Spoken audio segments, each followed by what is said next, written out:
Doutora Flávia, pode iniciar, por favor.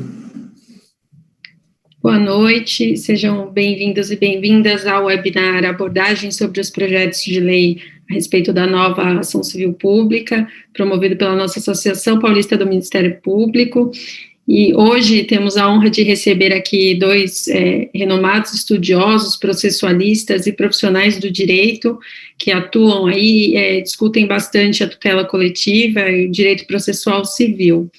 Receberemos o professor, advogado, autor de diversas obras jurídicas, Fred Didier Júnior, e também o membro do Ministério Público de Minas Gerais, procurador de Justiça Gregório Sagra de Almeida.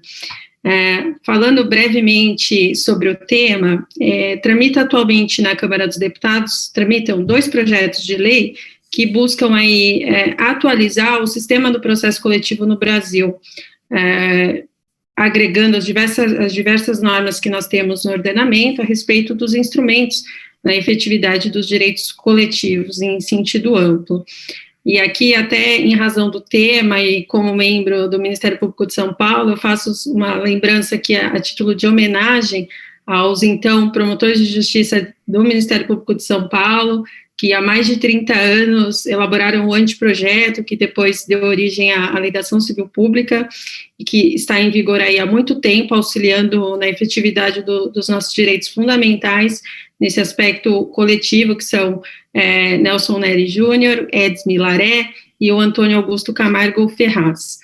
E aproveitando também para trazer um pouco para esse contexto da pandemia, em razão desses problemas que nós temos vivenciado, a tutela coletiva, os direitos coletivos, eles ganharam uma importância maior, bastando pensarmos aí na saúde pública, na tutela do consumidor, nessa relação com os fornecedores, meio ambiente, entre outros. Então, aqui eu também faço uma menção ao nosso corregedor-geral do Ministério Público de São Paulo, doutor Motauri, que afirma aí com muita propriedade, muita precisão, que a ação civil pública, dentre aqueles instrumentos, é mais uma garantia de efetividade dos nossos direitos fundamentais.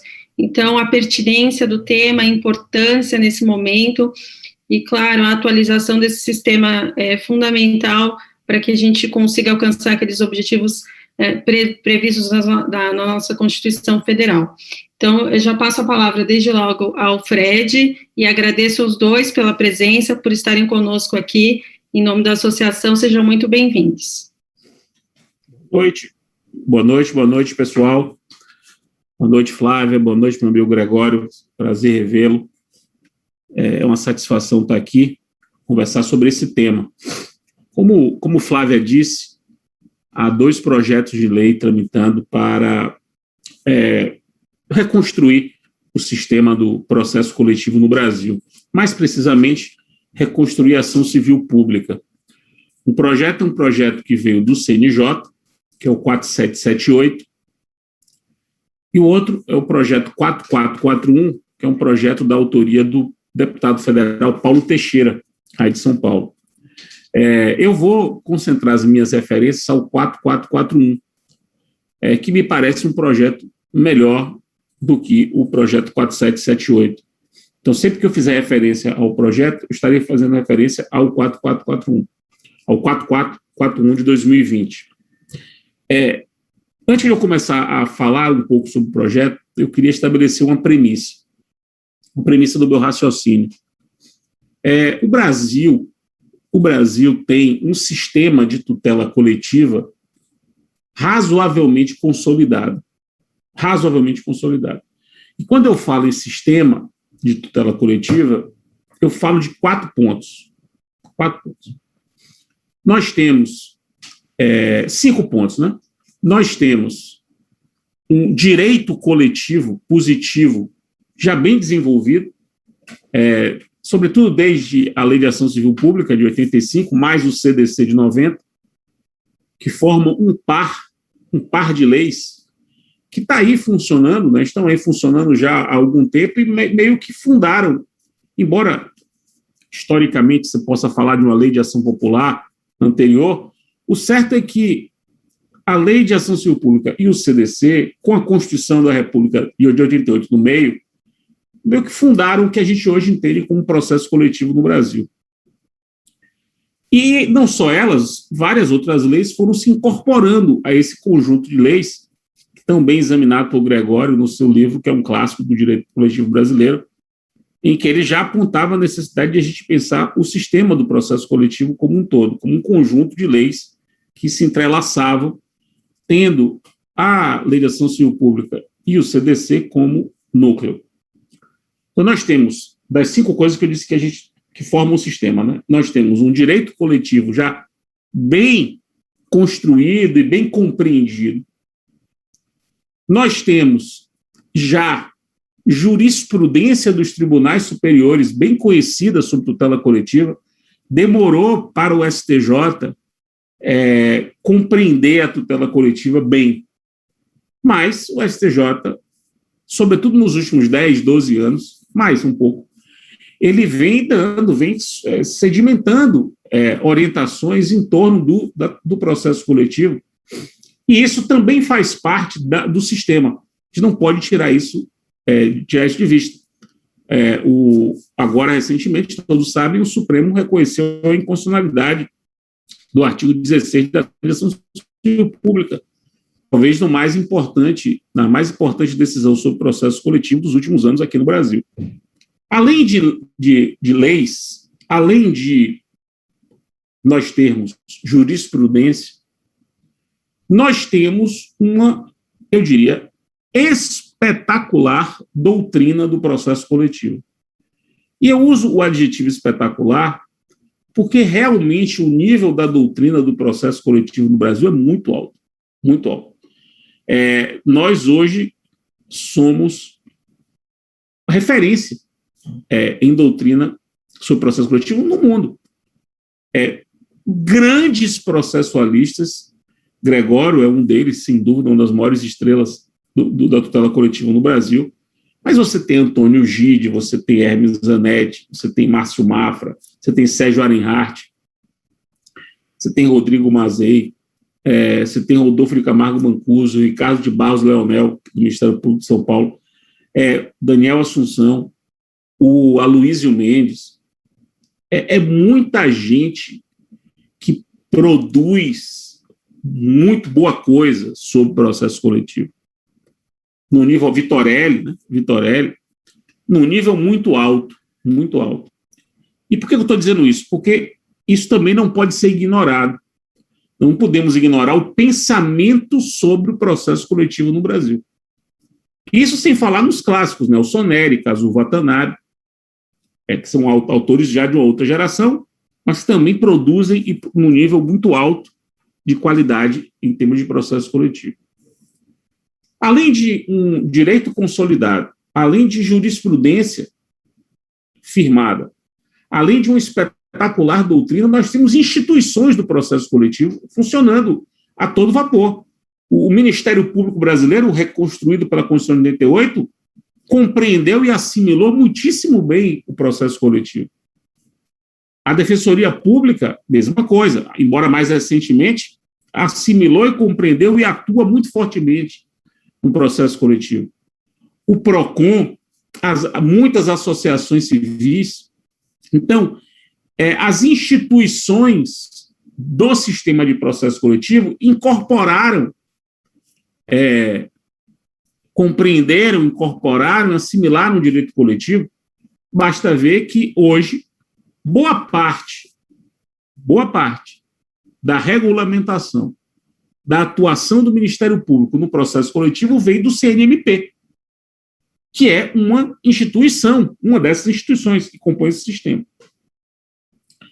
E, finalmente, o Brasil tem boas práticas de processo coletivo. Ou seja, a diversidade dos processos coletivos no Brasil é tão grande, tão vasta, e o Brasil é tão vasto, tão plural, que práticas de processo coletivo se desenvolveram à margem da lei, não contra a lei, mas preter-lege, né? Completando o texto legal e melhorando o processo coletivo. A gente tem experiências gigantescas, criativas, e que funcionam razoavelmente bem, como as experiências do caso da Samarco, o maior caso ambiental, o maior problema ambiental da história do Brasil, que foi resolvido, ou está sendo resolvido, né, a partir de soluções negociais, criativas, fórmulas heterodoxas, mas não contra a lei, com formas criativas de resolver um problema que é um problema absolutamente inédito. Nós temos juízes, vários, que recebem petições de ações coletivas complexas e não mandam citar o réu para contestar ou para uma audiência de conciliação. Mandam trazer o réu para conversar com o réu antes, para compreender o que está acontecendo. Uma espécie de audiência de saneamento antes da defesa, antes da liminar. Vários juízes têm feito isso, e isso é uma prática de processo coletivo muito útil para determinados processos coletivos, sobretudo para os processos estruturais. Nós temos o CNJ, na resolução 76, desculpe, na recomendação 76 do CNJ, que é uma recomendação do ano passado, o CNJ consolida 8 ou 9 práticas de processo coletivo que ele, CNJ, considera boas práticas. É uma espécie de repertório de boas práticas do processo coletivo. Onde é que eu quero chegar com essa introdução? Eu quero dizer que qualquer discussão sobre processo coletivo hoje no Brasil, qualquer discussão sobre uma lei sobre processo coletivo, jamais pode ignorar essa realidade brasileira de ter um direito bem compreendido e bem vasto, de ter jurisprudência sobre o assunto dos tribunais superiores, de ter uma espetacular doutrina, um pensamento cultural, científico sobre o tema, de ter instituições que funcionam e precisam ser ouvidas, e ter as práticas que se revelaram muito boas, e que se é para ter uma regulamentação nova, é que isso seja levado em consideração. Por que eu estou dizendo isso? Porque o projeto, o 4441, ele parece compreender isso. Quer dizer, comparando o 4441 com o 4778, a diferença é muito clara nesse particular. O 4441 ele leva em consideração esse contexto cultural brasileiro, composto desses 5 elementos que eu mencionei, e tenta avançar naquilo que hoje nós estamos com algumas lacunas, aquilo que há hoje algumas lacunas. Eu vou dar alguns exemplos. A maior parte dos problemas coletivos do Brasil é resolvida por acordo. A autocomposição coletiva é uma realidade prática. Funciona muitíssimo bem. Hoje mesmo, para minha felicidade, exatamente hoje, curiosamente, assinei um TAC com o Ministério Público da Bahia, um caso que a gente estava acompanhando. O Ministério Público, como sempre, muito exemplar na negociação. Estamos hoje, 5h18, eu recebi aqui o TAC assinado pelo meu cliente, a gente está negociando há 40 dias. Então, é menos uma ação civil pública tramitando. Então, a autocomposição é uma realidade. Agora, o que acontece com a autocomposição? Nós praticamente não temos regulamentação da autocomposição hoje. Quer dizer, a autocomposição é uma prática real, ela funciona, ela é uma porta do acesso à justiça coletiva das mais frequentadas, das mais atravessadas, se não for a mais atravessada. Mas nós temos um parágrafo na Lei de Ação Civil Pública sobre o TAC, sobre o termo de ajustamento de conduta, um parágrafo lá no artigo 5º. Temos uma resolução do CNMP sobre o TAC. Não há regulamentação legal sobre os acordos. Não há, por exemplo, a regulamentação legal sobre acordo envolvendo direitos individuais homogêneos. Não há lei que preveja acordo envolvendo direitos individuais homogêneos. E acordos envolvendo direitos individuais homogêneos são feitos. Não há lei, por exemplo, que diga que resolva o problema de alguém celebrando um TAC com o MP de Minas, por exemplo, um outro colegitimado àquela tutela coletiva não gostar daquele TAC e poder simplesmente ignorar aquele TAC. Ignora, faz de conta que o TAC não existe. Simplesmente ignorar que existe um TAC sobre aquele assunto. Isso é um problema muito sério. Como o acordo é a mais utilizada forma de solução dos problemas coletivos, é preciso que haja muita segurança em torno dele. Então, se vocês observarem o PL 4441, vocês vão ver que há um capítulo inteiro do PL dedicado a regulamentar a autocomposição. Inclusive, é o maior capítulo do PL. Inclusive, eu diria mais, se há uma razão para fazer uma lei de ação coletiva, a razão é regulamentar a autocomposição coletiva, no meu modo de ver. De modo que, se não der certo tramitar uma mudança integral na lei de ação civil pública, que pelo menos se resolva, que se extraia do PL a regulamentação sobre a autocomposição coletiva e se aprove uma lei disciplinando a autocomposição coletiva. Então, esse é um ponto. Segundo ponto é o seguinte, todos conhecem os fundos. Os fundos para onde vão os dinheiros obtidos em tutela coletiva. Dinheiros que dizem respeito à coletividade.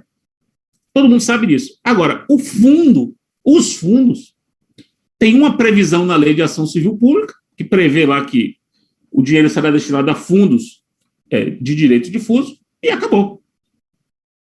E aí cada lei cria o seu fundo, cada estado tem o seu fundo, e acabou. A gente não sabe, por exemplo, qual é a governança de um fundo. Não sabe, por exemplo, se um fundo que recebe, por exemplo, dinheiro relativo a um ilícito ambiental, se aquele dinheiro que veio do problema ambiental retornará para a sociedade em meio ambiente. Ou se ele está retornando em tutela do consumidor. Nós sabemos isso? Há algum tipo de lei que regulamenta a governança dos fundos? Para que o dinheiro arrecadado tenha aderência, ou melhor, o uso do dinheiro arrecadado tenha aderência com o grupo que foi lesado e cuja lesão justificou a condenação em dinheiro? Nada disso existe. Então, como pensar hoje uma lei sobre processo coletivo que não discipline os fundos, que são um dos institutos fundamentais do processo coletivo? E aí nós podemos pensar não apenas em fundos pré-constituídos, que são os que nós temos hoje. São fundos que já existem previamente à lesão, para onde vão os dinheiros que são arrecadados nessas condenações. Os fundos são pré-existentes. Por que não pensar em fundos ad hoc? Fundos constituídos pós-lesão, fundos com um propósito específico. Já que houve a lesão, constitui-se um fundo para ressarcir os prejuízos causados àquele grupo específico que foi lesado. Por que não fundos ad hoc? Fundos ad hoc que podem ser fundos negociais, como, por exemplo, a Fundação Renova, no caso da Samarco, que é um fundo negocial, um fundo criado por um TAC, ou fundo judicial. Eu, particularmente, defendo isso, já defendo isso com base no direito de hoje, que o juiz pode determinar a criação de um fundo. O juiz determina a criação de um fundo para garantir que aquele dinheiro arrecadado será revertido para aquela comunidade lesada, para aquele bem jurídico lesado.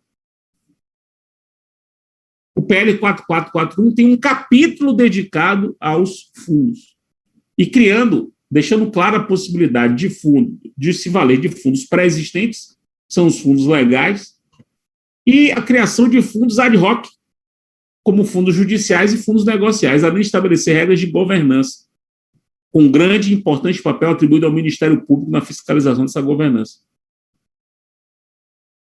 Terceiro ponto. Há um clássico problema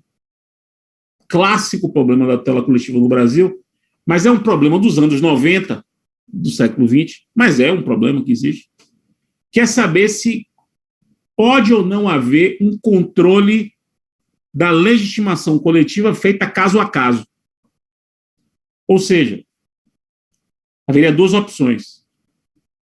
A lei estabelece um rol dos legitimados. E, ao estabelecer o rol dos legitimados, todos eles são legitimados para qualquer ação coletiva. Essa é uma opção. Aparentemente, foi a opção do legislador de 85. Aparentemente. Embora eu não concorde com isso. Ou, uma outra opção é, a lei estabelece um rol dos potenciais legitimados, mas a legitimidade será sempre aferida em concreto. Ou seja, vai depender do modo como aquele legitimado em tese se relaciona com o direito coletivo em concreto, deduzido em concreto naquela ação. E aí, de 30 anos para cá, né, esse tema é um tema que vem sendo muito, e discute-se muito no Brasil, há mais ou menos, na medida em que pode haver um consenso, hoje, quase todos defendem a possibilidade de um controle da adequação da legitimidade coletiva. Um controle feito em concreto, pelo juiz.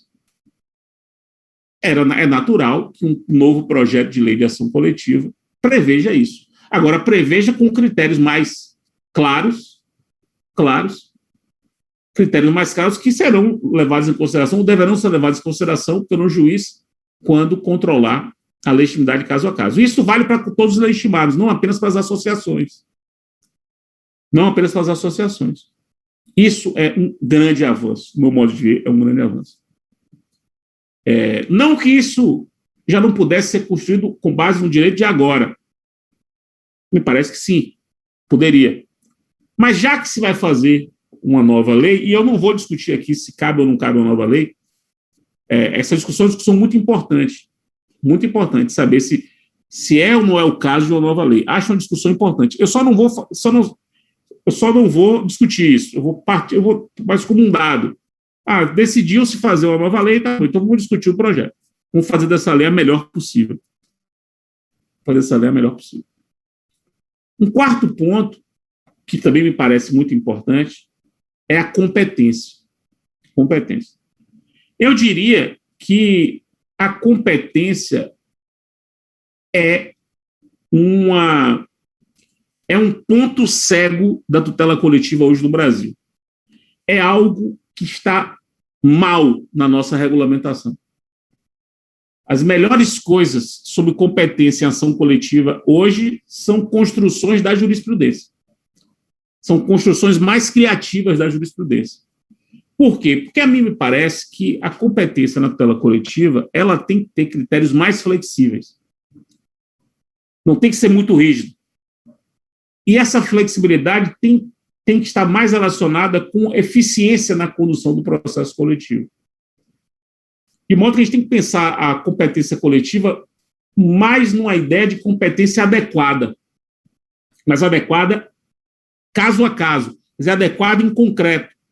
Não apenas adequação feita em tese, uma adequação em concreto. O PL 4441 tem um dispositivo que inova ao permitir controle de adequação da competência caso a caso, a partir de critérios de eficiência. No meu modo de ver, melhorando substancialmente as regras sobre competência coletiva. Vou dizer sobre competência o que eu disse em relação aos outros temas. Se é para regular, se é para tratar de fazer uma nova lei de ação coletiva, que pelo menos se faça uma lei que melhore o regramento de competência no Brasil, sobre a competência no Brasil. Um outro ponto que me parece digno de nota, que está no 4441, é melhorar as regras que regulam as relações entre ação coletiva e ações individuais. Também uma parte do nosso direito que é lacunosa e que precisa de ser reajustada. Quais são as principais necessidades que o 4441 adota? Primeiro, deixar claro que a propositura de uma ação coletiva interrompe o prazo das pretensões individuais. Isso é muito importante para dar coerência ao sistema e para desestimular as ações individuais. Não há hoje regras sobre o assunto expressa e há decisões de todos os lados, há manifestações doutrinárias de todos os lados. Então, se é para regular, que se deixe isso claro. Do mesmo modo, é bom deixar claro que a relação sobre a possibilidade ou não de prosseguir o processo individual na pendência do processo coletivo. O CDC hoje diz que isso cabe à vítima, cabe à vítima decidir se vai seguir com a sua ação individual ou não. O STJ, desde 2009, disse que a suspensão do processo individual é automática. É preciso regular isso, não, né? O PL 4441, ele aposta na ideia de que, uma vez admitido, depois da fase de saneamento do processo coletivo, os processos individuais respectivos ficam suspensos, adotando um modelo semelhante ao que existe hoje para o IRDR, sendo permitido sempre que a vítima mostre que seu caso é distinto, está fora da jurisdição coletiva, ou que mostre que a sua situação exige uma tutela de urgência. E aí a tutela de urgência pode ser concedida no seu caso e o processo volta a ser suspenso. E ainda há uma outra regra sobre a relação entre processo individual e coletivo, que é muito interessante, que é consagrar uma orientação do STJ, naquela linha do que eu disse na minha introdução. O STJ construiu algo nesses últimos 30 anos muito interessante, que diz o seguinte: se sobrevier uma coisa julgada coletiva favorável, essa coisa julgada coletiva favorável superveniente, ela torna os processos individuais pendentes em processos de liquidação, transforma automaticamente em processo de liquidação. Pô, isso é ótimo, uma solução simples, singela, muito inteligente, que o STJ criou. Sobre a superveniência de uma coisa julgada coletiva favorável, torna os processos individuais processos de liquidação. Isso não está na lei hoje, foi uma construção do STJ. O PL 4441, ele confirma, né, consagra isso, adota esse pensamento do STJ, melhorando, portanto, a relação entre ação coletiva e ação individual. O outro ponto que me parece que vale a pena melhorar, e o PL 4441, no meu modo de ver, melhora, diz respeito à decisão de organização do processo coletivo. A decisão de saneamento e organização do processo coletivo. Um processo coletivo bem organizado pelo juiz, na decisão do 357, ele resolve boa parte dos problemas. Porque se o juiz, por exemplo, deixar claro, na decisão de saneamento, qual é o grupo tutelado, quais são os critérios para alguém ser considerado membro daquele grupo. Por exemplo, se o juiz diz, olha, eu estou julgando uma ação coletiva do grupo tal, relativa ao direito do grupo tal. E, para ser membro desse grupo, é preciso ter as seguintes características, os seguintes pressupostos. Se o juiz fizer isso, o réu vai saber qual é o impacto daquela ação coletiva, já vai saber de cara, e não haverá problemas, ou haverá um número muito pequeno de problemas depois em eventuais liquidações, que isso é um problema prático muito frequente, né? Pessoas querem liquidar ações coletivas ou sentenças coletivas, imaginando que elas lhes beneficiam. E aí, mas elas estão fora do âmbito da tutela coletiva, por alguma razão. Só que a decisão não é clara, e aí isso gera problema na liquidação. Então, uma decisão de organização do processo coletivo, ela é, no meu modo de ver, peça fundamental. Seguindo a linha da recomendação 76 do CNJ, essa que eu mencionei há pouco. Na recomendação 76 do CNJ, há 3 artigos dessa recomendação que recomendam uma decisão de organização e saneamento do processo coletivo que seja mais robusta, mais criteriosa. O PL 4441 vai nessa linha e incorpora o que está nessa recomendação, passando a levar muito a sério a decisão de saneamento e organização do processo coletivo. E, para terminar, um último ponto que me parece muito importante, já que você vai fazer uma lei sobre processo coletivo, é organizar a barafunda das leis sobre processo coletivo. Há uma barafunda hoje. Você tem leis, a lei de ação civil pública, mandado de segurança coletivo, mandado de injunção coletivo, CDC, lei 8437 de 92. Então, você tem lei de ação popular, você tem várias leis que, às vezes, dialogam mal. Então, é preciso dar uma arrumada nesse sistema de leis para estabelecer uma coerência, já que se vai tratar disso, que se ponha essas diversas leis, produtos de tempos históricos distintos, num diálogo mais harmônico. Esse é o último capítulo, por exemplo, do PL 4441, que é dedicado a essa arrumação do microsistema da tutela coletiva para dar coerência a esse pretenso, né, novo sistema que se buscaria instituir. Eram essas, meus caros, as minhas considerações. Vejo que eu fiz um apanhado dos temas que me parecem os mais relevantes do PL 4441 e mostrando a importância de se tentar regrar esses temas da maneira como se está regrando. Espero que tenha sido útil. Muitíssimo obrigado pelo convite e pelo tempo. Muito obrigada, professor Fred. Excelentes explanações sobre o tema.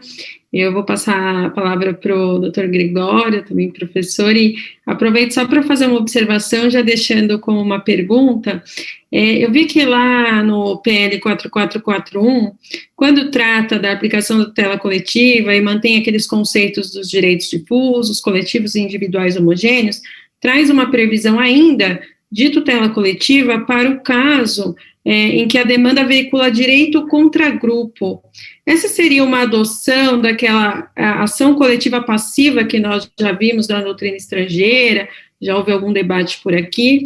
Já passo a palavra agradecendo pela exposição do Fred e agradecendo pela presença do Gregório. Mas é exatamente isso, viu, Flávia? Já que eu vou sair, só para ele responder, a previsão é essa mesmo.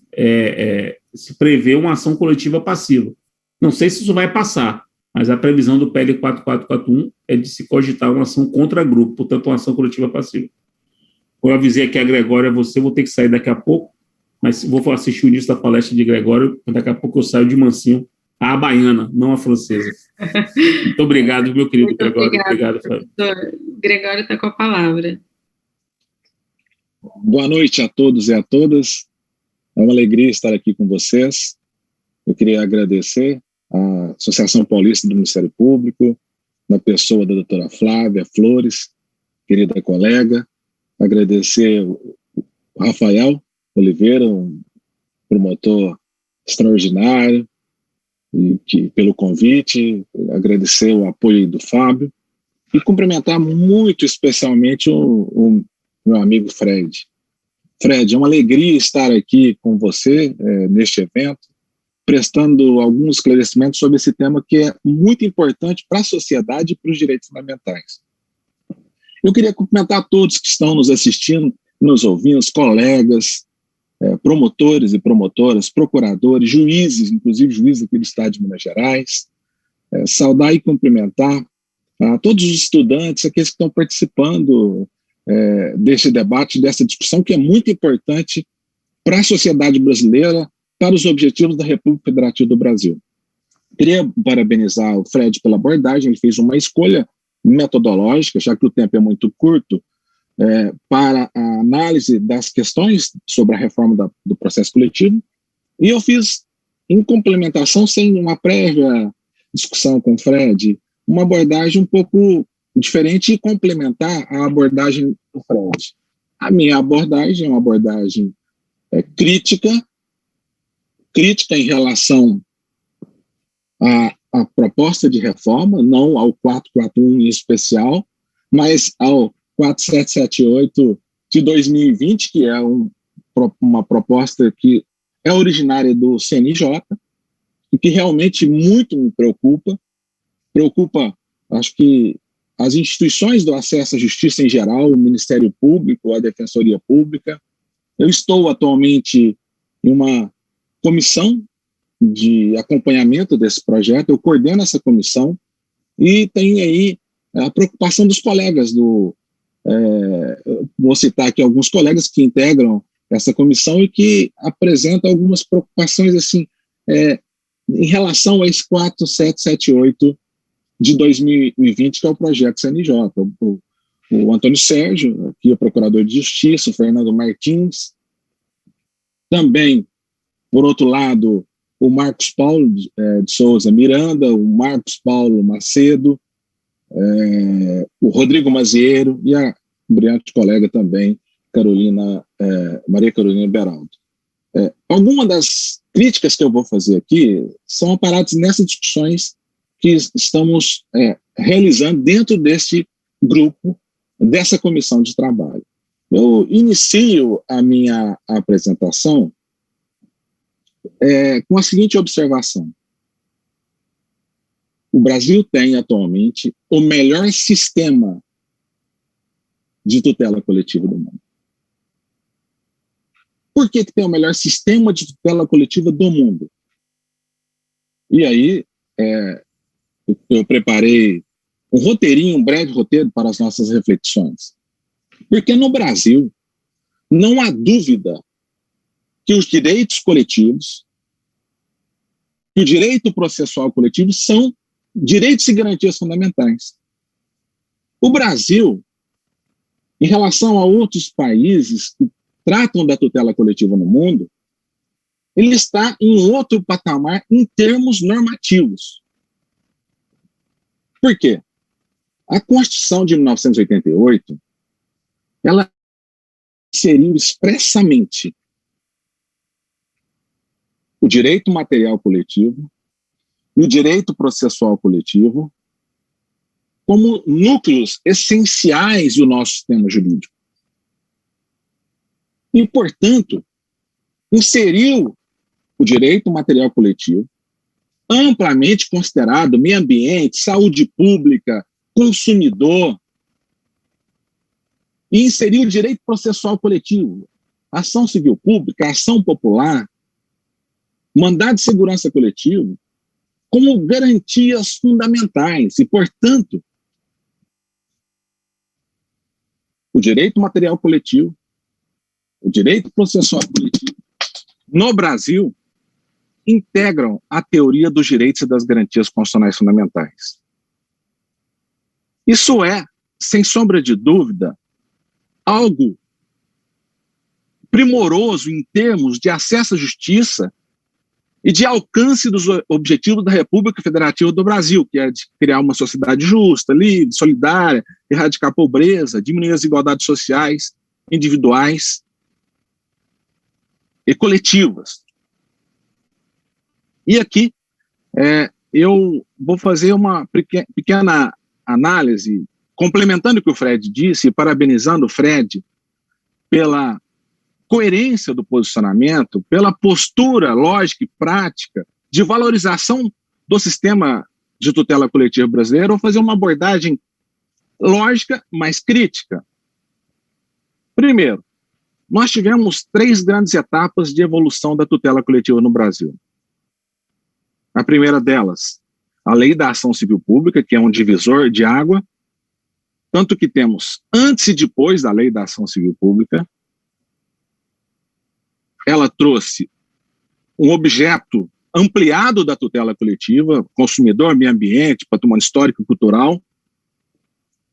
Ela trouxe uma disciplina de regras processuais importantes, inclusive da coisa julgada, e de regras de competência. Uma legitimidade pluralista. Portanto, dentro daquele movimento mundial pela coletivização do direito processual, a ação civil pública ela é um divisor de águas.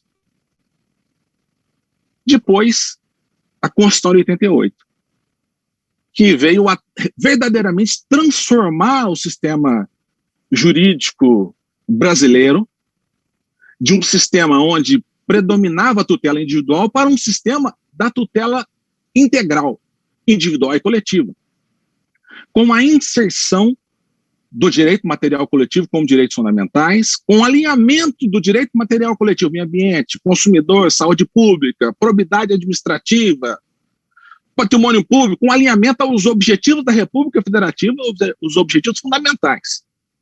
E mais, a Constituição de 88, ela inseriu as ações coletivas como garantias instrumentais fundamentais e que estão expressas na Constituição. E nesse contexto, eu posso afirmar para vocês que há uma preocupação, sim, com propostas legislativas que possam representar retrocessos a essas conquistas que estão na Constituição. Não que não possamos, posteriormente, demandar o controle de constitucionalidade de uma lei que traga retrocesso e que venha a ser aprovada. Só que esse controle de constitucionalidade, seja ele concentrado, né, pelas ações diretas, seja ele difuso, é uma luta posterior a ser travada e que demora anos.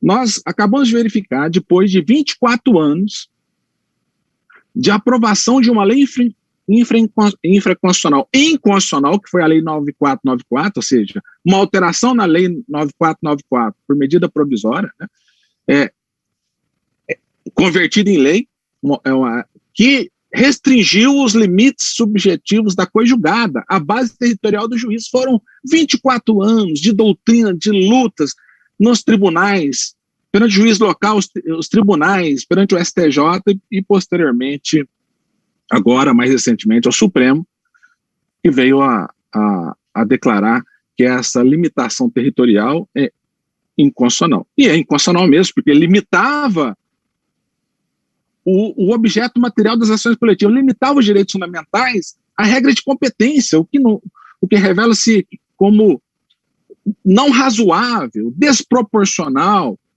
contrariava a teoria dos direitos fundamentais, contrariava os princípios básicos do acesso à justiça, como o da tutela adequada. Mas foram 24 anos de luta. E daí essa minha preocupação com o PL 4778 de 2009, que é um PL do CNJ, e, portanto, tem força política e jurídica.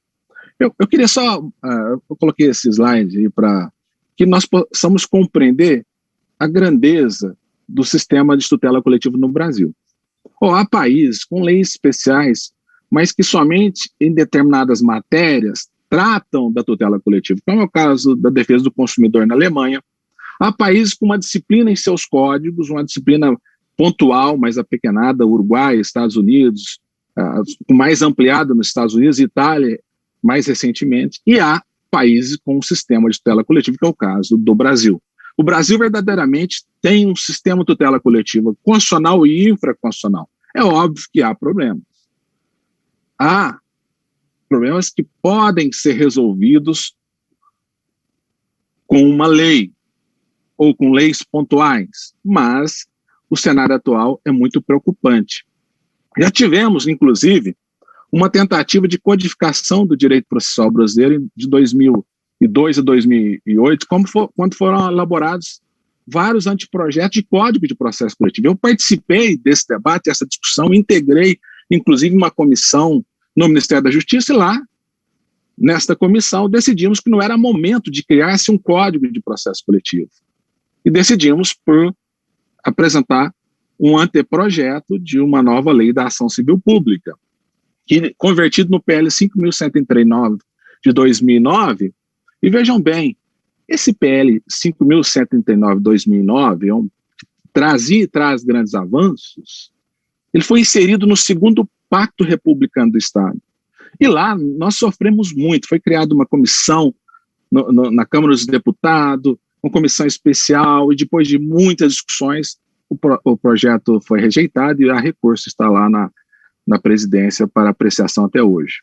O CPC representou um avanço importante, tem uma aplicabilidade subsidiária ampla, mas condicionada aos processos coletivos, aplica-se de forma ampla, mas precisamos analisar se realmente não há risco na aplicabilidade subsidiária ao direito processual ou direito material coletivo, porque o Código de Processo Civil tem muitas técnicas processuais, muitas regras de tutela individual, por isso que a aplicabilidade subsidiária é ampla, mas é limitada e condicionada para não causar risco. Agora, o que nós também percebemos é que as reformas legislativas no Brasil, e isso acontece com essas propostas, elas não são necessariamente planejadas. Não há a realização de estudos prévios, com pesquisas, com estatísticas, para saber se o sistema está funcionando bem, onde não está funcionando. Faltam mais dados para a elaboração de propostas. O planejamento, que é uma garantia do Estado Democrático de Direito, é um planejamento que deve ter incidência na administrativa. Hoje, na funcional, devemos planejar como devemos funcionar nos processos, né? E funcionar de forma eficiente e resolutiva. No caso do Ministério Público, fala-se hoje em resolutividade formal e resolutividade material de impacto social. O certo é que as reformas legislativas, elas não são planejadas e deveriam ser planejadas. Primeiro, com a análise de dados estatísticos, com a identificação de realmente de pontos de estrangulamento do sistema onde não estão funcionando, e depois de elaboradas propostas, submetidas à crítica, realizar estudos de fatos e prognoses, para sabermos quais serão os efeitos das reformas de imediato, a média, a longo prazo. Surgiram agora esses dois projetos, o 441-2020, o 4778-2020, o trabalho do Fred foi importantíssimo no 4441-2020, e o que nos preocupa é o 4778-2020, que traz realmente grandes retrocessos. Há também o anteprojeto do Instituto Brasileiro de Direito Processual, que está sendo apresentado como se fosse um substituto a esses projetos, é o que tem menos problemas, é o que traz mais, nós podemos falar um pouco mais de conforto em termos de reforma legislativa. Eu já comentei sobre a comissão que eu participo. Agora, a pergunta que o Fred não quis nem discutir, ou por falta de tempo, debater, e ele foi muito pragmático e reflexivo na sua fala, precisamos realmente de uma nova lei da ação civil pública? Eu acho que essa é uma questão, assim, para que possamos debater com muita segurança. Eu acho que no momento em que vivemos, na oportunidade em que estamos aqui discutindo esse tema, refletindo sobre os efeitos diante do Congresso Nacional, das questões em que o país passa, das questões políticas, econômicas, dos problemas de conflitos sociais dessa pandemia, eu acho que nesse momento não é o momento para se discutir uma lei tão importante em que a sociedade, queira que ela não está tão mobilizada ou com a possibilidade de mobilização, ainda mais com o risco de aprovação por plenário, por sessões virtuais. Então, se nós precisamos de uma lei da ação civil pública, ou seja, em tese precisamos, este não é o momento para se discutir e aprovar uma lei da ação civil pública. Nós temos que ter muita paciência e saber analisar se há oportunidade e conveniência, porque se temos hoje o melhor sistema de tutela coletiva do mundo, e especialmente no plano constitucional, podemos, inclusive, correr o risco de termos graves retrocessos em relação a esse sistema. Isso nos preocupa ainda mais com graves problemas econômicos, emocionais e desarticulação das organizações sociais neste momento atual. Eu vou aqui fazer algumas críticas e algumas ponderações em relação ao 4778-2020, complementando aí a fala do Fred, porque ele falou do 441 de 2020, eu vou falar um pouquinho mais sobre esse projeto, que é o projeto CNJ, que mais preocupa o Ministério Público, os estudiosos de processo coletivo. Esse projeto, que é originário do CNJ, do Conselho Nacional de Justiça, ele tem uma preocupação excessiva de proteger os demandados nos processos coletivos. E, ao mesmo tempo, ele traz normas de enfraquecimento dos legitimados coletivos, associações, Ministério Público, defensorias públicas em especial. Para vocês terem uma ideia, tem um artigo que eu recomendo aqui, um artigo muito crítico do professor Antônio Gide, da Universidade de Syracuse. Ele fala: o projeto CNJ da Lei da Ação Civil Pública avança inutilidades, imprecisões e retrocessos, a decadência das ações coletivas no Brasil. Ele fala que o Brasil pode se tornar uma vergonha para o mundo, de modelo pode se tornar uma vergonha se aprovar esse projeto. E por quê? Porque realmente o projeto traz regras processuais que estão em desconexão direta com a Constituição e com a teoria dos direitos fundamentais e com os avanços atuais no sistema de tutela coletiva. E ele fala o seguinte, que o projeto CNJ é um presente para os bancos, para os grupos econômicos e para o Estado. E quem perde para o projeto CNJ não são grupos abstratos, mas grupos específicos, pessoas e direitos específicos, consumidores, mulheres, investidores, crianças, pessoas com deficiência, trabalhadores, usuários de serviço público, consumidor e assim por diante. Então há uma preocupação do GIDE, que é um brasileiro que leciona há mais de 20 anos nos Estados Unidos com o projeto CNJ, e eu quero aqui apresentar alguma das nossas preocupações também em relação a esse projeto. O GIDE até conclui que essa proposta deve ser rejeitada pela oportunidade histórica, inclusive, de se construir uma solução mais justa para a sociedade. Então eu coloquei aqui alguns tópicos que eu acho que merecem destaque para as nossas reflexões. A primeira é a previsão de ação repressiva de dissolução de associação pelo ONP. Imagina, agora que as associações, né, estão mais mobilizando no Brasil, né, organizando nos últimos anos, né, na última década em especial, e promovendo ações coletivas importantes para uma lei da ação civil pública, uma lei de ação civil pública, trazer essa previsão que caberá ao Ministério Público, verificando a inexistência de representatividade adequada, propor ação de solução da associação que vem atuando com desvio de finalidade, deduzindo petição contrária jurídica ou usando o processo para alcançar o objetivo legal. É como se fosse assim, já uma ameaça direta a uma associação, e a garantia da livre associação é uma garantia fundamental que está na sociedade, não é o lugar próprio para dispor sobre o cabimento desta ação, já que essa previsão ela funciona como se fosse assim uma ameaça à organização das associações e o funcionamento. Por outro lado, a previsão de controle judicial da representação adequada no artigo 5º, inciso 1 a 4, traz muitas preocupações. Eu gostaria de ressaltar para vocês que eu tenho um posicionamento um pouco diferente do Fred em relação ao controle da representação adequada. Eu já discuti isso muito com o professor Antônio Gide, em seminários, discussões pessoais, e eu cheguei à conclusão no seguinte sentido, de que é o legislador que deve estabelecer as regras para a representação adequada, ou seja, o legislador que escolhe os representantes adequados. E dentro daqueles limites que o legislador escolheu, não cabe ao juiz interferir nessa escolha. Contudo, o juiz poderá exercer o controle sobre a atuação. Ou seja, se uma associação, dentro de um processo, não está atuando adequadamente, está atuando de forma insuficiente à proteção devida dos interesses e direitos dos associados, aí sim o juiz deve exercer o controle, como acontece no processo penal, para se evitar que o réu seja julgado, por exemplo, indefeso. Então, o controle da representatividade adequada seria um controle no plano da atuação, não um controle prévio de admissibilidade do comparecimento em juízo de uma associação.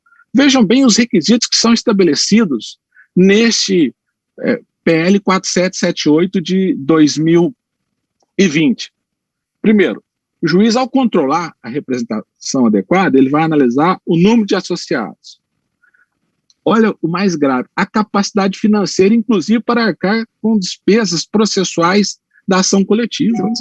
Exigir das associações capacidade financeira para arcar com as despesas das ações coletivas, é o mesmo falar, só podem comparecer as associações das grandes empresas, ou as associações realmente poderosas. As pequenas associações não poderão comparecer e não poderão lutar pelos seus direitos e pelos direitos dos associados, porque precisa de capacidade financeira. Eu acho que isso é inconstitucional, é criar barreira ao acesso à justiça.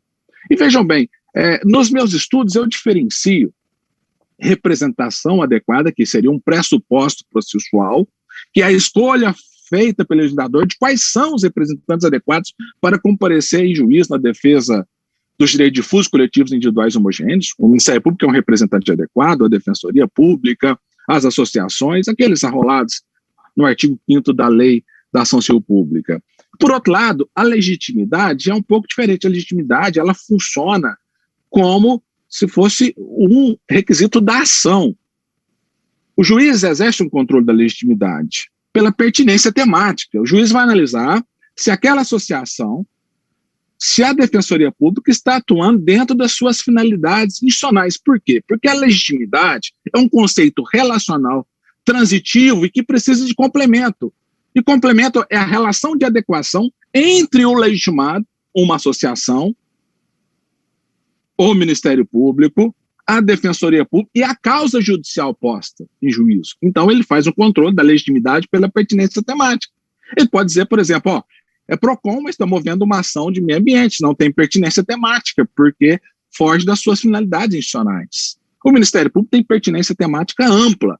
A Defensoria Pública tem pertinência temática mais restrita à atuação da defesa dos necessitados. Agora, o controle do pressuposto processual, representação adequada, quem faz é o legislador. O risco que nós temos é de inserirmos no sistema brasileiro um número de requisitos que vai burocratizar ainda mais o sistema, gerando incidentes indesejados, extinções de processo, e nós vamos ficar mais 20, 30 anos discutindo representatividade adequada. Nós ficamos, desde a Lei da Ação Civil Pública, até recentemente, discutindo legitimidade do Ministério Público. Foram décadas de debates sobre a legitimidade, até a consagração nos tribunais da legitimidade do Ministério Público, por exemplo, para a defesa dos direitos individuais homogêneos. Precisamos, inclusive, de uma súmula do STJ, acho que é a súmula 329, para dizer que o Ministério Público tem legitimidade para defender, ajuizar a ação civil pública na defesa do patrimônio público, quando isso está expresso na Constituição, no 129, inciso 3. E, portanto, exigir todos os requisitos no controle da representação de uma associação é criar a verdadeira barreira inconstitucional ao acesso à justiça da sociedade civil, das organizações sociais, das associações. E mais, olha só outro requisito, pelo rol de casos que deve ser apresentado, deve demonstrar que a associação participou judicial e extrajudicialmente em vários casos.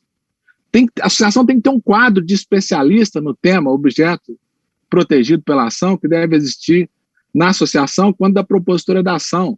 Tem que ter um laudo indicando o número de pessoas atingidas. Imagina, esse tanto de barreira para uma associação, as pequenas associações não conseguirão comparecer em juízo para a defesa do direito dos seus associados, do respectivo grupo, classe de pessoas. E, portanto, eu acho que isso é inconstitucional e há uma preocupação em relação a essa previsão no PL-CNJ.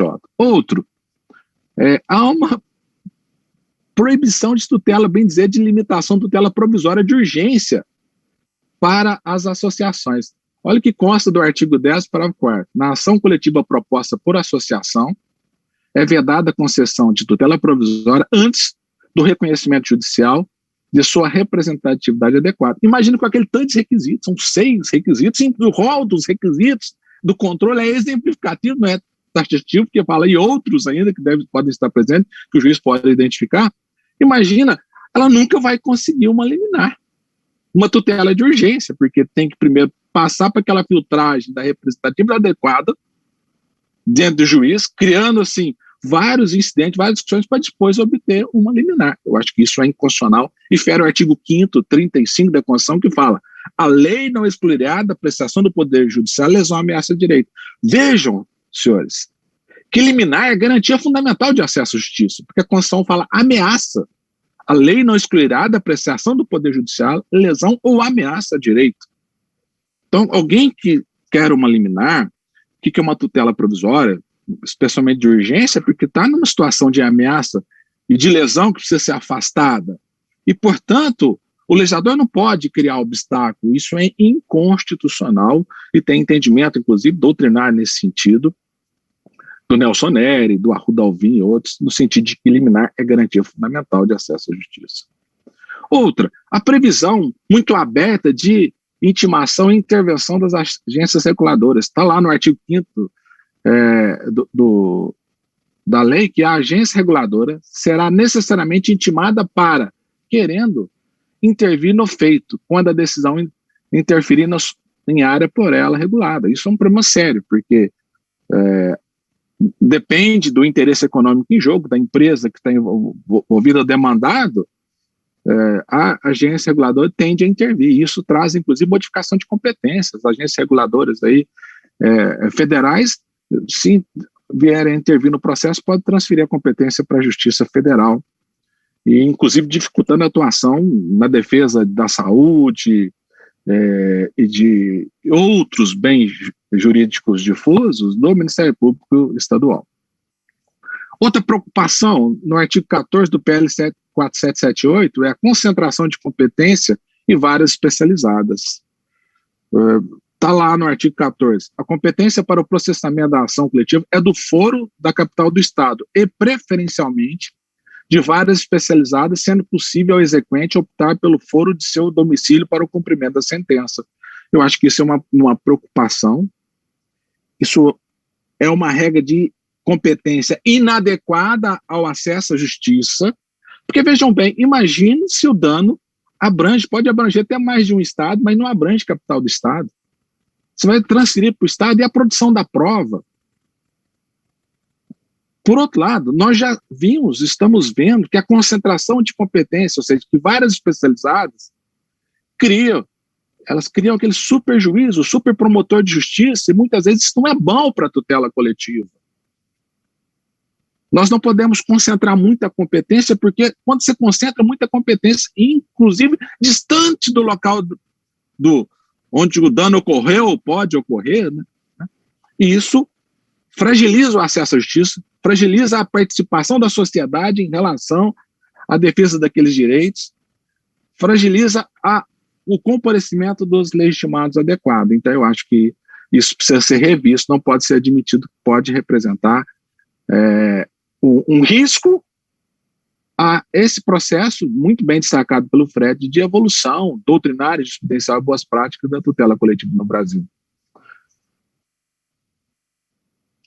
E mais ainda, a coisa julgada pro et contra, ou seja, a coisa julgada será produzida se procedente ou improcedente. Eu acho que isso representa um retrocesso, porque desde a Lei da Ação Popular, artigo 18 da Lei da Ação Popular e artigo 16 da Lei da Ação Civil Pública, artigo 103 do Código de Defesa do Consumidor, tem previsão de que, em relação aos direitos difusos e coletivos, a improcedência por falta de prova não faz coisa julgada, está expresso. E por quê? Porque a sociedade ela é representada. E não é suficiente para a produção de coisa julgada uma cognição que não seja verticalmente exauriente.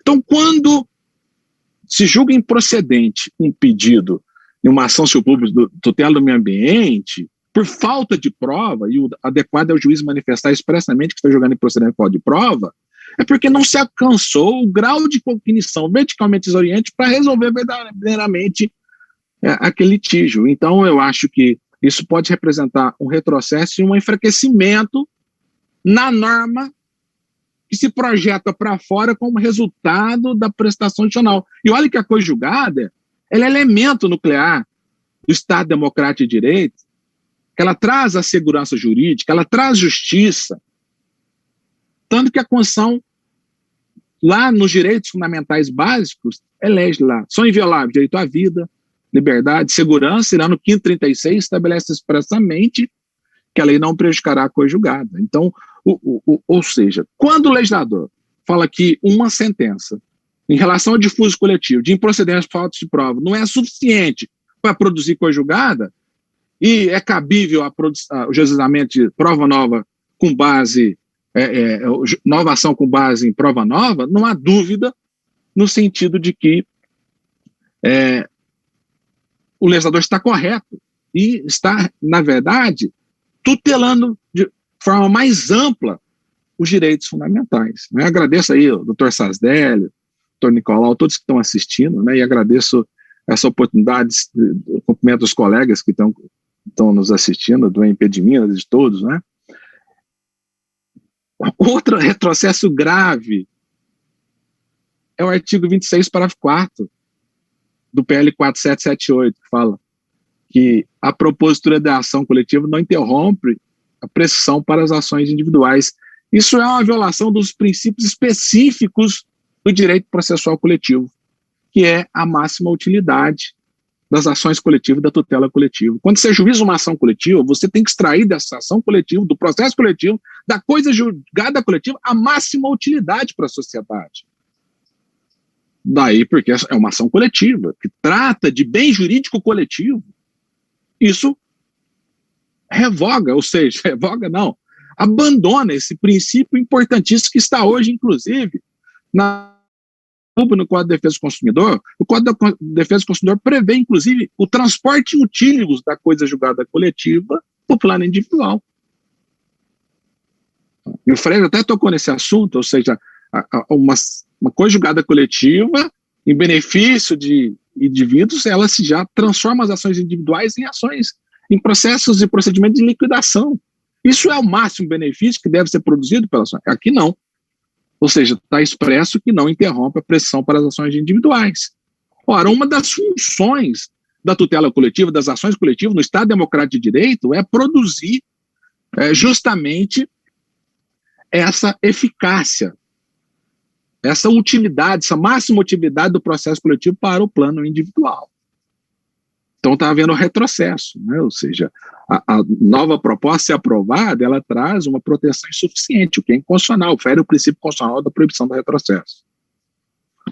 E aqui, o artigo 35 traz regras de sucumbência relativas às custas. Olhem, vocês verem o grau que chega essa proposta.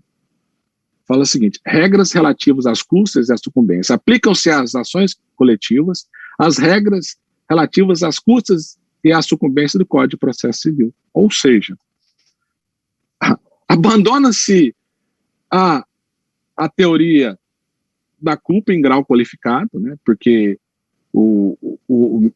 as associações, por exemplo, só podem responder por despesas e custas processuais quando agirem realmente de má-fé, quando comprovada a má-fé, para inserir aqui a teoria do fato objetivo da sucumbência, que com custas e despesas, mesmo que não tenha agido com dolo ou culpa, ou seja, perdeu, propôs a ação, mas julgou improcedente, responde por despesas e custos processuais. Isso fragiliza, porque numa ação pesada como essa, imaginem os legitimados coletivos presentes. Uma ação com valor da causa de 10 milhões, 50 milhões, 1 bilhão. Aqui nós temos, no caso de Mariana, uma ação civil pública com o valor da causa é de 152 ou 155 bilhões de uma ação civil pública. Né? Recentemente eu participei ajuizando uma ação, inclusive, com o valor da causa altíssimo.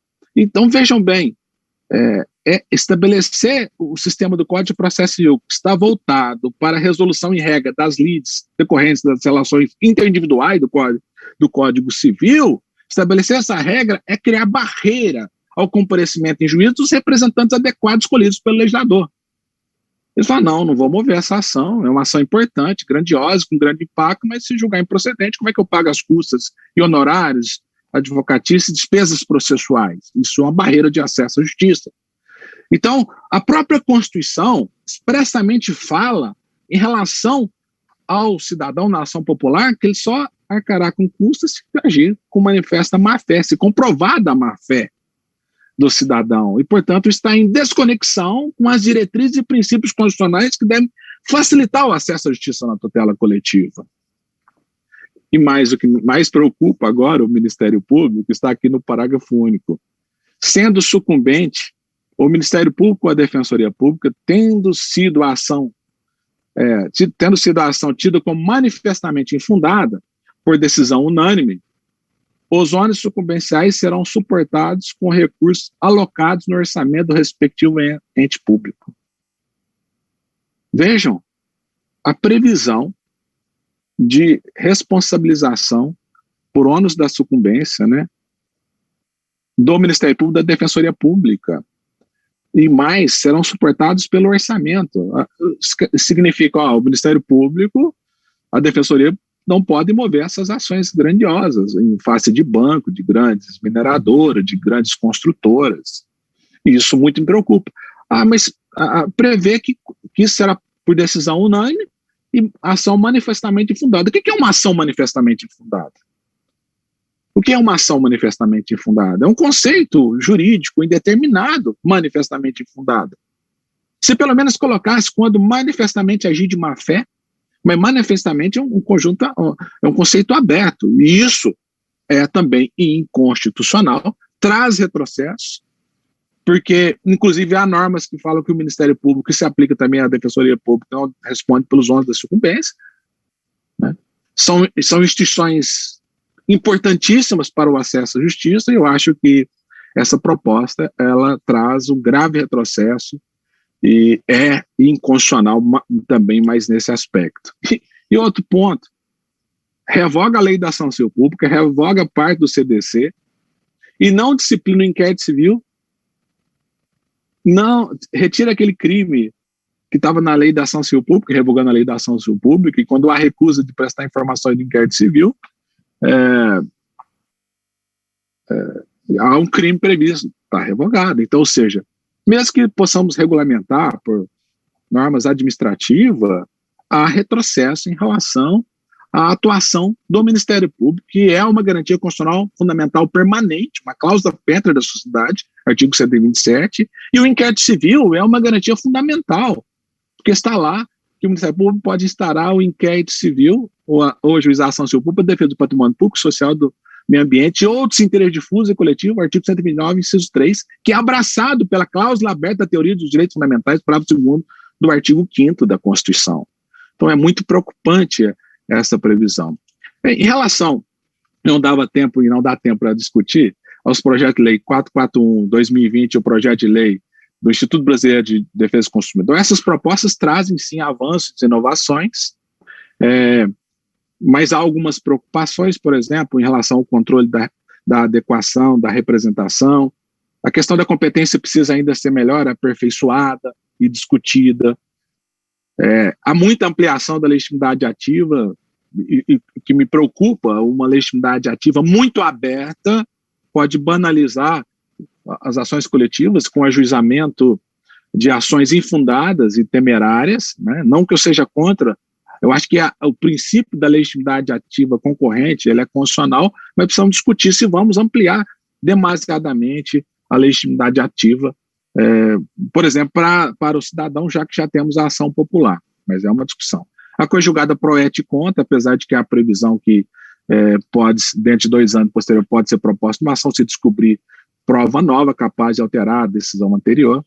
E a previsão de prescrição. Eu acho que eu até sustento no meu livro Direito Material Coletivo o princípio da imprescritibilidade, da indecadenciabilidade dos direitos difusos coletivos. Não é razoável você fixar prescrição e decadência para direitos difusos e coletivos, porque se os representantes adequados escolhidos pelo legislador não atuaram ou foram omissos, a falta de a previsão de prescrição pode trazer enriquecimento ilícito desproporcional e prejuízo à sociedade. Portanto, eu acho que a prescrição, ela é incompatível com o direito difuso e coletivos, tanto que a Constituição já sinaliza nesse sentido. Ela fala expressamente, por exemplo, que é imprescritível a reparação do dano ao erário. Ou seja, por interpretação lógica e por compreensão, por interpretação ampliativa dessa garantia da sociedade, já que os direitos fundamentais podem e devem ser interpretados ampliativamente, mas não restritivamente, deve ser aplicado também ao meio ambiente, à saúde pública e outros direitos difusos e coletivos. Eu vou só agora ler as minhas conclusões finais, né, para encerrar aqui a minha fala. Não é o momento apropriado para se discutir e aprovar nenhuma das propostas. Eu acho que não é. Não há conveniência política, momento atual tem sérios riscos de grave retrocesso no Congresso Nacional. É mais importante continuarmos firmes nesse trabalho de aperfeiçoamento jurisprudencial e doutrinário sobre o sistema brasileiro coletivo, material e processual. Temos grandes conquistas em relação a isso. Há muitas conquistas jurisprudenciais e doutrinárias, como muito bem destacou o Fred. Há um alinhamento direto do sistema de tutela coletiva brasileiro com os objetivos da República Federativa do Brasil, aqueles objetivos fundamentais do artigo 3º. Qualquer retrocesso pode enfraquecer a atuação do Estado Democrático de Direito, a construção de uma sociedade justa, livre, solidária, e, portanto, pode contrariar os objetivos da República Federativa do Brasil. Por quê? Transformar a sociedade para criar uma sociedade justa, livre e solidária, deve-se observar o devido processo legal, deve-se observar a teoria dos direitos fundamentais e aquilo que está na Constituição. É uma transformação com a implementação dos direitos fundamentais, com políticas públicas, e isso é que traz, nós podemos falar, esperança à sociedade dessa conquista. Quando você traz uma lei que enfraquece esses objetivos, é óbvio que essa lei substancialmente é inconstitucional. Outro caminho é a evolução da tutela coletiva por intermédio de boas práticas já adquiridas e também a partir das experiências, a construção de normas de orientação do Conselho Nacional de Justiça, como tem sido feito, do Conselho Nacional do Ministério Público, das corregedorias, né? E, por fim, a tutela coletiva no Brasil é um dos núcleos centrais da teoria dos direitos e garantias fundamentais, consagrados, e por isso não cabe a interpretação restritiva, né? Talvez assim fosse melhor discutirmos com muita ponderação e equilíbrio, onde se verificar a absoluta necessidade de elaborar pequenos mini projetos, mini reformas, vamos reformar simplesmente a liquidação, uma regrinha de competência, e assim mesmo com devido controle e acompanhamento. Agora, revogando a lei da ação civil pública, Código de Defesa do Consumidor e outras leis que dispõem sobre a tutela coletiva, eu acho que é um risco enorme. Em síntese, né, eu queria agradecer a oportunidade de estar aqui com vocês. Eu trouxe essa preocupação, que é uma preocupação minha, é uma preocupação dos colegas que integram aí a comissão que eu participo, na coordenação de acompanhamento legislativo. Uma preocupação, tenho certeza que é da sociedade, que é dos excluídos, que é dos vulneráveis. Nós não podemos, nesse momento, admitir pacificamente, sem lutar, sem questionar, sem criticar, reformas que possam prejudicar todas as conquistas do sistema brasileiro de direito processual e direito material coletivo. Muito obrigado. Muito obrigada, doutor Gregório. As ponderações foram extremamente interessantes, importantes. Essas críticas são sempre bem-vindas, porque nós temos que permanecer vigilantes nesse tema, sobretudo como membros do Ministério Público, e jamais perder de vista que o processo, seja ele individual e, sobretudo, coletivo, ele é um meio de transformação e de defesa social. Então, dependemos muito dele para a efetividade desses direitos que lutamos tanto para conquistar, e, sobretudo, no âmbito da tutela coletiva também, todo esse sistema que o Brasil já dispõe, e eu vi aqui que, num desses projetos de lei, há a previsão de revogação da Lei da Ação Civil Pública, alterações no CDC, no CPC, na Lei do Mandato de Segurança, na Lei da Ação Popular, no Estatuto da Criança e do Adolescente e na Lei 8437. Então, é preciso ter esse cuidado para que todo esse arcabouço que foi construído e que tem se mostrado muito eficaz na tutela desses interesses fundamentais para a nossa vida, para os nossos objetivos, não se percam aí ao longo desse caminho sob a ideia ou a intenção de se aperfeiçoar o sistema, mas comprometendo aquilo que é indispensável, né? Então, foi muito legal a exposição, tenho certeza de que todos aproveitaram muito, foi ótimo tê-lo aqui, agradeço também ao professor Fred, que precisou sair antecipadamente, e se o doutor quiser fazer mais alguma consideração final, fique à vontade. Flávio, eu queria agradecer, estar aqui com você, apesar dessas preocupações, acho que a alegria que nós devemos expressar, porque a alegria é a vida do amor, né? Ou seja, nós amamos o direito, amamos a instituição, amamos o acesso à justiça, o que fazemos, e certamente devemos expressar essa alegria, mesmo diante de tantos problemas, né? de tantas dificuldades. Eu queria mostrar também uma preocupação. Você fez uma pergunta sobre aquela chamada ação coletiva passiva. Eu tenho muita preocupação. Essa proposta não foi aceita no PL 5.139, porque há uma preocupação de se utilizar desta ação para perseguir movimentos sociais, grupos organizados. Você colocar no polo passivo, né? Ou seja, um grupo organizado e permitir que ele, ou seja, que uma associação represente no polo passivo esse grupo, sofra alguma coisa julgada em nome do grupo, sem que cada um não esteja presente, os membros do grupo. Imagina, você mover uma ação contra a sua associação, você não é citado, de repente você fala, você vai ter que deixar esse local, nesse bairro. Você não foi nem citada. Então eu tenho muita preocupação com as ações coletivas passivas, porque elas podem trazer um equilíbrio nesse sistema de tutela coletiva. É uma questão muito polêmica. Na época nós votamos contra. Essa previsão me preocupa muito. Você colocar no polo passivo um grupo e escolher um representante adequado, porque o representante adequado ele pode estar no polo ativo, porque se for julgado improcedente, não faz co-julgado, a co-julgado só pode beneficiar, não pode prejudicar o indivíduo. Agora, se coloca ele no polo passivo, a co-julgada pode prejudicar o indivíduo que não participou do devido processo legal, do processo, e isso, no Estado Democrático de Direito, é inconstitucional. Alguém sofreu o efeito de uma decisão contrária, que prejudica o seu direito, você como membro de um grupo da associação, sem ter tido a oportunidade de comparecer em juízo e se defender. Então, tem muita preocupação com esse processo coletivo passivo, ou essa ação coletiva passiva no Brasil, diante de tantas desigualdades e injustiças sociais. Eu queria também cumprimentar, até manifestou aqui meu grande amigo, meu professor André Luiz Brandão, né, um promotor de justiça, estudamos juntos, é brilhante. Um abraço, André. Um abraço a todos vocês, com carinho, com atenção. É óbvio que não deu tempo para aprofundar, eu trouxe algumas reflexões, mas vamos juntos enfrentar as dificuldades, fazer as críticas necessárias e garantir que a sociedade brasileira tenha um sistema de tutela coletiva conforme previsto na Constituição de 88. Tá certo. Bom, agradeço mais uma vez a participação dos nossos palestrantes, agradeço à Associação Paulista do Ministério Público, na pessoa do Dr. Rafael, que é o nosso diretor acadêmico, pelo convite para participar desse seminário, poder dividir aqui a mesa com pessoas tão consagradas aí, tão importantes para o debate jurídico, para a ciência jurídica, e agradeço principalmente também as pessoas que participaram, que acompanharam, e já deixo o convite para seguirem a associação nas redes sociais, porque estão acontecendo vários seminários a respeito de temas que tocam a vida de todos e são muito importantes. Então, muito obrigada pela presença de todos e até uma próxima. Boa noite. Boa noite.